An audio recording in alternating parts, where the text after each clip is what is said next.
Assalamualaikum warahmatullahi wabarakatuh. Selamat datang di Santri Kilat Underground. Semoga sedulur semua dalam keadaan sehat, berkah rezeki dunia akhirat, semangat dalam beristighfar. Namrud merupakan sosok raja yang menikahi ibu kandungnya sendiri, seorang pemimpin keturunan kelima dari Nabi Nuh. Namanya dikenal sebagai Namrud bin Kan'an bin Kush bin Ham bin Nuh. Seorang raja yang populer di peradaban dunia sekitar tahun 2275 hingga 1943 sebelum Masehi. Negara bekas pemerintahannya kini disebut Irak, sebuah peradaban Mesopotamia kuno yang banyak disebut dalam kitab suci. Ayah Namrud adalah Kush, yaitu cucu Nabi Nuh alaihissalam, sedangkan ibunya adalah Semiramis. Ibunya pada usia remaja telah menikah dengan ayahnya. Konon sehari setelah berhubungan intim dengan Semiramis, ayahnya meninggal dunia. Oleh karena itu saat Namrud lahir, ia tidak mempunyai ayah. Ibunya adalah seorang wanita yang cantik dan bijaksana. Setelah ia lahir, konon dia tidak pernah disentuh oleh manusia dan Namrud dianggap sebagai anak yang suci. Ini telah menambah keyakinan Namrud bahwa ia adalah anak Tuhan. Raja Namrud telah dianugerahi dengan daya intelektual yang tinggi dan menjadi ahli dalam berbagai bidang seperti seni desain, matematika, dan ilmu falak.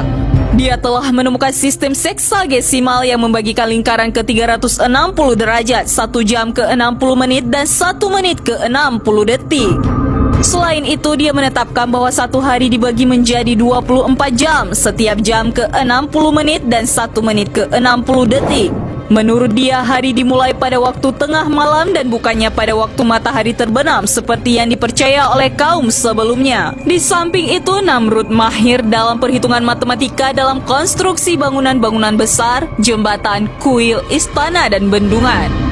Antara lain kontribusinya adalah konstruksi sistem saluran irigasi dan lembah Tigris dan Euphrates. Dialah orang pertama yang menggunakan batu bata dari tanah liat yang dibakar sebagai bahan bangunan. Bahkan Namrud terkenal sebagai arsitek Menara Babel, yaitu bangunan pencakar langit yang pertama di dunia. Sayangnya, sebagai seorang ateis, dia telah menyalahgunakan kemampuan itu untuk menyesatkan rakyatnya. Antara lain menggunakan ilmu falak untuk menciptakan berbagai sistem meramal nasib seperti horoskop dan meramal nasib palmistri. Tujuannya adalah untuk menunjukkan bahwa manusia tidak perlu Tuhan karena manusia mampu memprediksi dan mengubah nasibnya dengan sendiri.